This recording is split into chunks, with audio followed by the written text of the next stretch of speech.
But for Asia Pacific restaurant industry opening rate is 16.3%. So one of the highest country is Thailand, which is 26.7. From what I remember, India will be around 30%.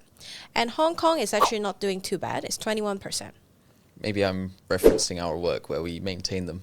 Right. But 21% is actually not bad. If you think about 10,000 people, 21% people actually open your email.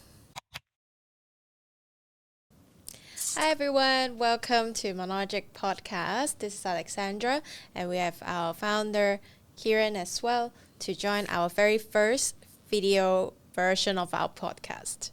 First time in image and audio. Yeah, I mean, we've been doing our podcast for a while, but we never do it in video form.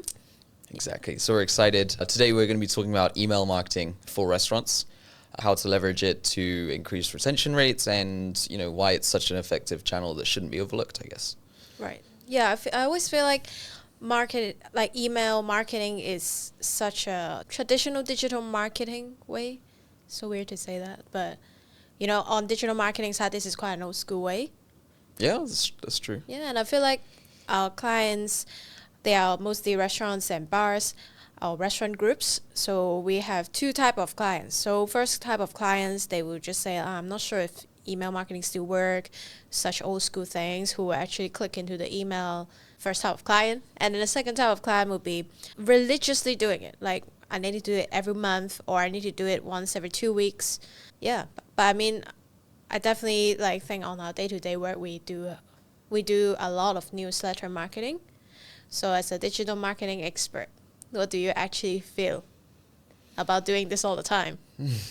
I like emails. I think they're great for restaurants. I don't think they should be overlooked at all. I think, it's like the last true direct digital marketing channel, almost. You compare it to things like social media, where, if you have like a database of like 1,000 followers, say, I call it database, but if you have like 1,000 followers, you can reach maybe 200 of them with a post. But if you use an email instead, to a database that's also of like 1,000 people, you're going to hit 80% instead of 20%.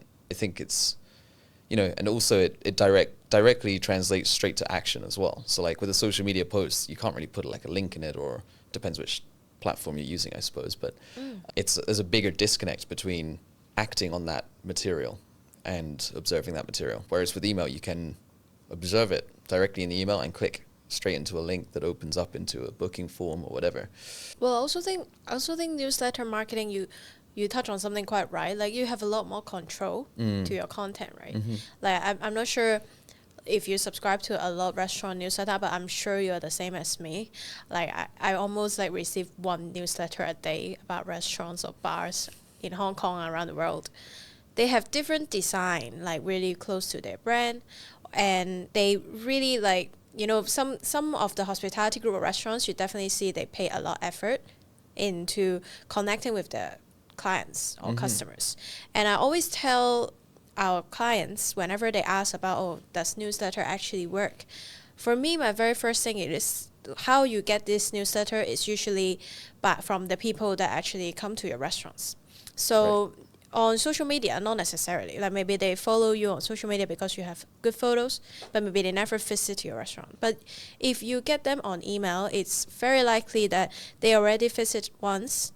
And this group of audience, I would say, is the kind that you try to retain. Social media is the kind that you try to get try to expand new audience. So maintaining relationship with them, not necessarily just about when they are at the venue, but also when when they came dine in, have an experience, maybe from time to time to remind them to stay connect with them. So I will also see newsletter as a way of retaining customers.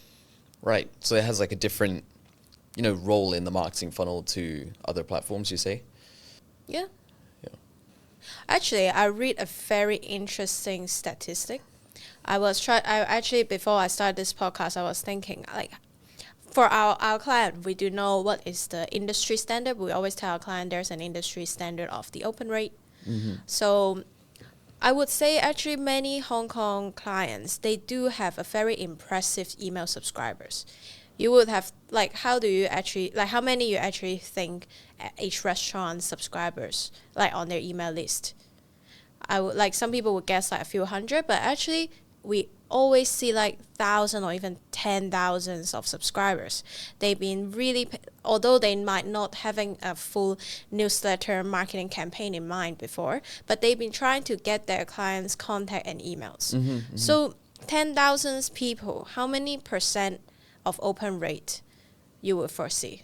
I don't think I didn't share this statistic with you, so I want you to guess. Depends how well they've been maintaining it, I suppose. Like usually with a list of that kind of size, it's usually over a few years, and if they're work emails or something, you know, people will move on and the email will become defunct. So I'm going to say like maybe 40%, 50%, I don't know. You are so optimistic, I feel like. Oh, really? So, according to like the report, like which is 2020, I'm not sure it's 100% like the most accurate, but for Asia Pacific restaurant industry opening rate is 16.3%.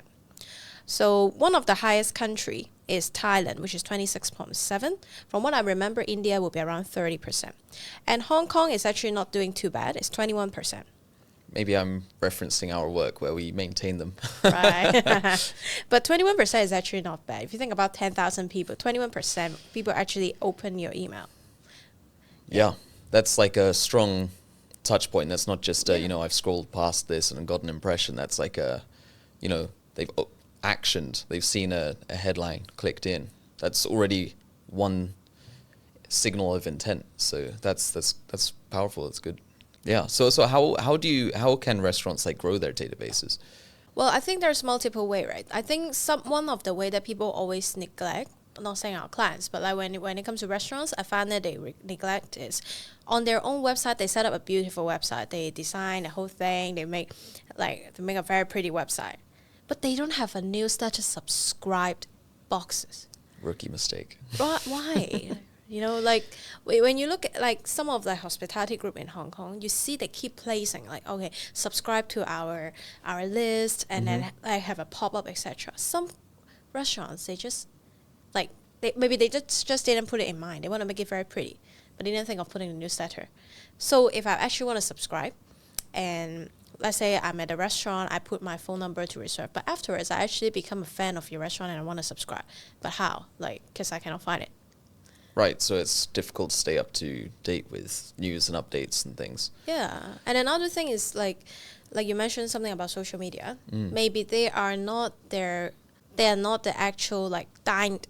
They haven't dined in yet, but they are like been following your restaurants and they've been keeping up on your like news, etc. Why not like having a link for them to subscribe on the, like, let's say Instagram, like they have a pro that you can put multiple links now, not just one. So why don't you put a link for them to subscribe though? Or from time to time on social media posts or stories, maybe it's a good time to actually, you know, promote that. Like maybe I'll subscribe to our newsletter, maybe give them some incentives as well. If you subscribe, you can, I don't know, get a free dessert. That would be great for me, at least. There's a few like strategies that I quite like that are you know, to grow databases. Obviously, the first one, as you said, is to capture people that are already interested. So placing it on the website, right? Another one I really like is doing like some kind of contest or giveaway campaign that requires an email to be entered in order to enter. Especially if the prize is something around the restaurant, so like maybe it's a dinner for two or something, because the only people that will enter are people that are interested in that prize, interested in coming to your restaurant already, right? So then you end up with a whole, you know, database of people that are really want to come to your restaurant and probably would come anyway if they were exposed to enough marketing, right? And another way that I quite like is to just give like a straight trade, like a discount, like give me your email address and I'll give you this discount, or I'll give you this offer, or this for free. Those are just some like pretty straightforward, quick, easy ways to increase an email database that we use and I quite like. Yeah, work quite well. About the contest though, I think like something like now it's October. Something like you do at Christmas, festive time is perfect. You're giving out a dinner for two or like a brunch for four. But inviting them to do contests, I do see many restaurants and bars, they've been doing a lot of giveaway on social media. Yes. But then they touch on the same problem. Like they follow you on Instagram. It's not necessarily the most direct way to connect with them. Maybe Correct. we can switch. Maybe we can make a twist to have social media as a tool to help, but to promote your email giveaway. Back to that point, you know, how easy is it to unfollow on Instagram or Facebook or something, right? It's just a tap. I guess it's the same for email, but you know, like you can have people don't think of unsubscribing quite so often. It's not as intuitive or easy to do. So you end up with like retaining quite a good database. So like, you know, after a contest like that, it's very easy for someone who's entered the contest by following you to then just unfollow you if they don't win and the contest is over, right? Whereas with an email, it's less likely to happen. Yeah. Yeah. And I think, like, since you touched on the unsubscribe, right? I think, like, despite, like, email marketing is such a useful traditional way to connect with your customers, I think maybe we can also talk about a few things that people neglect when it comes to maintaining their email. Right. I think the biggest one is, and this is like half of all the emails I ever clear out, is work emails. Like defunct work emails. So like, oh, I worked at this company and I signed up for this newsletter and then I changed jobs. My old email doesn't work anymore, but it's still in that restaurant's database and they still send to it. That's, you know, and going into a bit more detail, I think there's like these things called ISPs which help deliver the emails and try to filter out as much spam as possible. If there's loads of emails coming from a domain that are bouncing off of other emails, bouncing off of defunct email addresses or these kind of things as like spammy signals, right? You actually end up getting quite a hit on your reputation as a domain, and you end up Go to the spam. going into spam filters and things like that. So this is kind of one of the things that I think is most frustrating, is that people don't maintain their databases, end up in this situation it's hard to get out of. So it's not just about like, oh, keeping a high percentage of open rates or click rates and things like that. It's beyond metrics. This is like health and safety of your domain, especially if you're sending from the same domain that your website is attached to. Because if you start damaging the reputation of that domain, it starts affecting your positions in search. And then you start getting into all sorts of problems. So I mean, it's really vital to do. I went off on a bit of a tangent, but I think some of the other ways you can kind of clean out is just to, you know, put any emails that you're not sure about, that haven't opened in a while, you put them into a side channel and say, like, you know, send them a few emails to see if they're interested in staying in the newsletter. Ask them to click something or open something. You send them just a few emails, like just a 3 in a sequence. If they get to the end of that, they leave. Yeah. Sorry, you were going to say something. Well, I agree. Like, people don't, like, sometimes, like, when you think about, in terms of marketing in general, people always think like, oh, the bigger number, the better. You know, like, I'd rather have 10,000 emails than 4,000 that actually work. Because it feels like I sent to 10,000 people. But sometimes, like you say, like, it really hurt the email. It really hurt the domain. Like, if you sending 10,000 email but all going to spam, then there's no point, because exactly you're just doing it for doing it. I think another thing I want to touch on is the frequency of the email. Right. I subscribe to like a catering service, and they send me email once a week. So. Okay. And it's all the same pattern. Like, it's the same thing, exact same thing. You tell me what's on your catering service every week, what food you offer. I just feel like I think apart from just sending out email, we should also think what the audience actually like to see when they subscribe to you.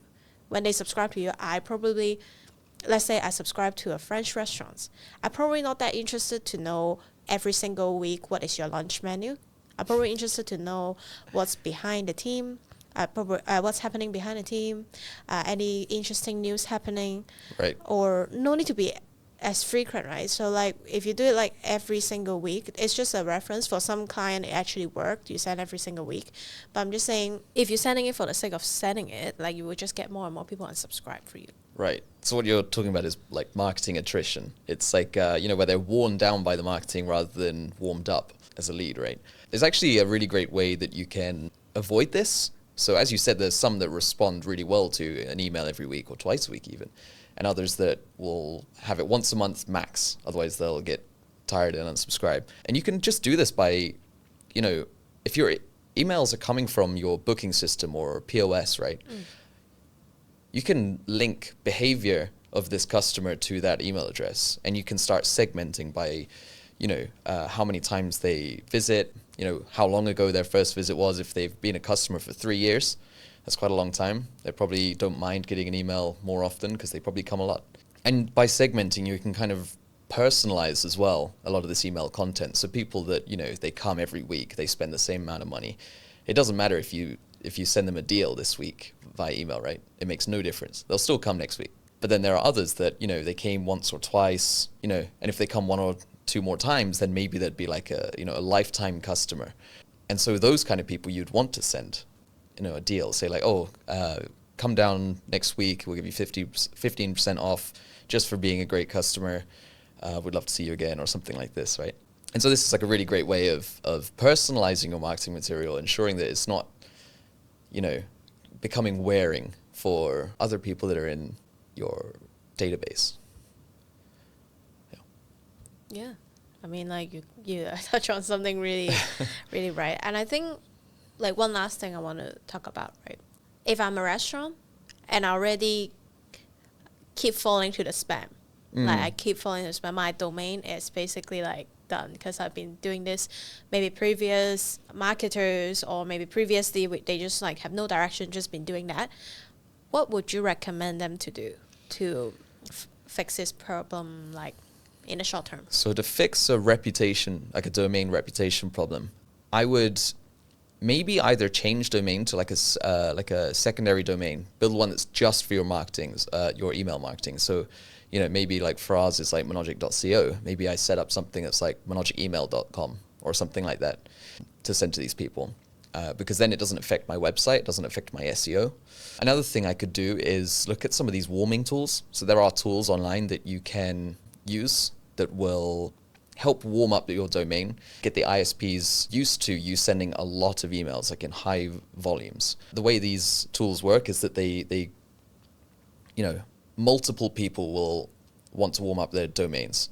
And then this tool will send emails between all these domains to each other, giving them all 100% open rates so that they get good signals to the ISPs that these are emails that are meaningful and this domain can be trusted at sending a lot of emails. And over time, that will increase the reputation of your domain and allow you to send a lot more emails before any kind of spam signals are flagged. So that's how I would do it. I'm sure there's a lot of other steps involved too that someone who's maybe a bit more into email than I am can comment on. But for me, that works really well. Yeah, I hope that answers your question. Yeah, I mean, like it's just like a little baby that need to nurture. Like Yeah. It's not something that immediately when you already got flagged, then you definitely take a bit more time. I mean, short term, like you said, like setting up maybe a Gmail that in short term that can help, and then eventually you also at the same time try to fix the previous domain issues. Yeah. I mean, we did that for a few of our clients already, and I think it's definitely like a short term way and a long term way, right? Yeah. Yeah. So here's a bit about email marketing, and very first time we're doing it in video form with no script. I mean, some of our friends comment that our audio version was with script, so it's nice Right. that this time we just do it in conversation and Exactly. bounce off ideas. But do let us know how you feel listening. How to do we do? Yeah, how do we do? Do let us know, and we will definitely try our best to do it better and better. So Yeah, thank you for for sure. listening. Thanks for listening. Yeah. Thanks for your time.